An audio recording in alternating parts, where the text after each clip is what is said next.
안녕하세요. 드라마를 토파보는 잼잼 리뷰입니다.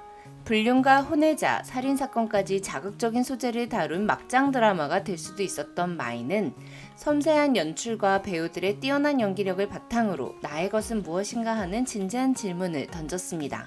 마이의 엔딩 어떻게 느끼셨나요? 분명 희수와 서연에서 시작했는데 전 주집사의 선택이 가장 인상 깊더라고요. 내 마음 내가 내린 결정들로 인생이 만들어진다는 엠마 수녀의 대사가 가장 잘 어울렸던 캐릭터는 주집사와 한지웅이었습니다. 블루다이아를 가져가면 주집사님은 한지웅을 죽인 게 됩니다. 두고 간다면 동서를 도와준 게 되는 거고요. 주집사님이 선택하세요. 이 대사 정말 소름 끼쳤어요. 백미경 작가님은 어떻게 이런 대사를 생각하실 수 있죠? 한지웅의 죽음은 타살이라기보단 인과응보였다고 보는 게 맞을 것 같아요. 김성태가 시작했고 주집사가 끝을 낸 것처럼 보이지만 사실 김성태가 시작했고 한지웅이 끝을 낸 거죠. 한지웅이 서희수의 목을 졸라 죽이려 하지 않았다면 주집사가 한지웅을 공격할 일도 없었을 테니까요. 엠마 소녀는 세상엔 억울한 죽음이 있는데 죽음의 이유를 세상이 모르거나 또는 오해하고 있는 경우라고 했습니다. 그리고 한지웅은 자신의 결정 때문에 억울한 죽음으로 생이 마무리된 거죠. 한지웅이 희수를 죽이려 하지 않았더라도 결국 지웅은 독가스 때문에 죽었을 겁니다. 검색해보니 그 독가스는 마신 직후가 아니라 일정 시간이 지난 후 사망에 이른다고 하더라고요. 성태가 독가스를 한 번 더 투입했기 때문에 그 양은 적지 않았고 아무리 성태가 문을 열어줬다 하더라도 지웅은 결국 죽었을 것 같아요. 만약 지웅이 몇 시간 후 독가스로 사망했다면 사망 원인을 알기 위해 부검을 했을 테고 그의 죽음은 자살이 아닌 타살로 밝혀졌을 거예요. 즉 죽음의 이유를 오해하는 억울한 일은 발생하지 않았겠죠. 하지만 지웅은 자신의 것을 모두 빼앗아 버리려 하는 희수를 죽여야겠다는 결정을 함으로써 죽음의 원인조차 제대로 밝혀지지 않은 채 생을 마무리했습니다. 한지웅 사건을 사고로 종결하겠다는 형사의 전화를 받은 엠마 수녀는 그게 주님 뜻이라면 받아들이겠다고 합니다. 아마 엠마 수녀는 지웅을 죽게 한 범인이 있다는 걸 알고 있는 것 같아요. 누구인지 정확히는 모르더라도요. 하지만 지웅의 결정으로 만들어진 인생 마무리였다는 걸 받아들인 듯해요. 김성태의 결정 또한 결코 용서받지 못할 것 같습니다. 아무리 벙커의 문을 열어주었다 하더라도 한 번 더 가스를 투입하기까지 했으니 너무 늦었어요. 계속 난 문을 열어줬다고 말하는 김성태는 자신이 지웅의 죽음에 책임이 있다는 걸 느끼고 있겠죠. 그러니 자기가 범인이 아니라고 자꾸 암시를 거는 것 같아요. 김성태는 평생을 지웅을 죽음에 이르게 했다는 죄책감에 시달리며 살아갈 겁니다. 한편 주집사는 지웅과는 다른 결정을 했습니다. 사실 주집사의 선택도 어긋날 뻔했어요. 주집사가 내가 한지웅 죽인 걸로 할 테니 블루다이아를 달라고 할 때 인간의 욕망에 소름 돋더라고요. 주집사는 한진호가 블루다이아로 김성태와 거래를 했다는 걸 알고 있었습니다. 또한 김성태의 휴대폰 검색 기록을 봤기 때문에 독가스로 무언가를 하려 한다는 의심을 하고 있었죠. 파티 당일 한지웅이 사라지고 메이드 호출 알림이 계속 울리자 벙커로 간 주집사는 모든 걸 알고 있었음에도 불구하고 벙커의 문을 열어주진 않았습니다. 성태가 문을 열어주는 걸 보고만 있었죠. 지웅의 목숨에 관심이 없었고 주집사에게도 한지웅은 죽어 마땅한 사람이었으니 철저하게 방관했어요. 희수의 목숨을 구해주었지만 블루다이아를 받았기 때문에 주집사는 한지웅을 죽인 범인이 되어 야반도주를 하려 했습니다.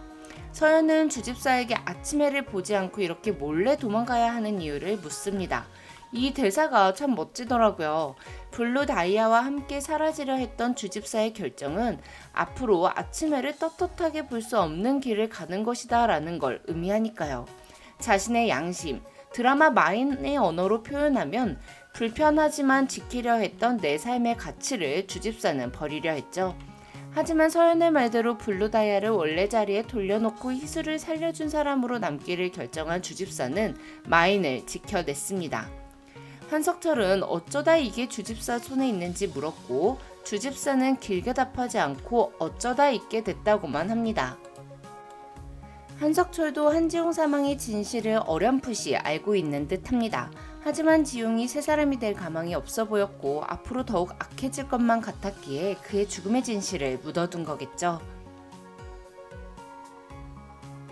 18개월 동안 주구장창 복권을 긁어대던 한진호는 결국 당첨됐습니다. 역시 노력은 사람을 배신하지 않는 건가 봐요. 그런데 복권 500만원어치도 더 샀을 것 같지 않나요? 한진호는 500만원으로 목욕 친구를 얻었고 이혼한 처남과는 게임 친구가 되었습니다. 가와 만사성을 외치며 효원의 회장님이 된 아내를 내조하고 집안일을 도맡아 관리하는 한진호의 모습이 썩 나쁘진 않더라고요. 누구나 자기 잘하는 일 하면 되는 거잖아요.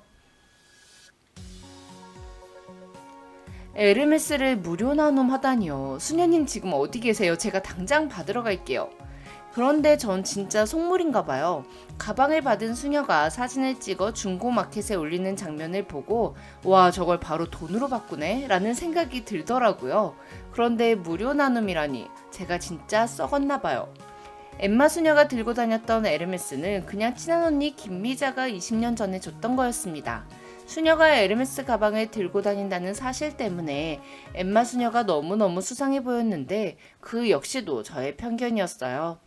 6개월 뒤 유연은 로바토에 들어왔고 수연에게 추파를 던지는 메이드를 정리해고했습니다.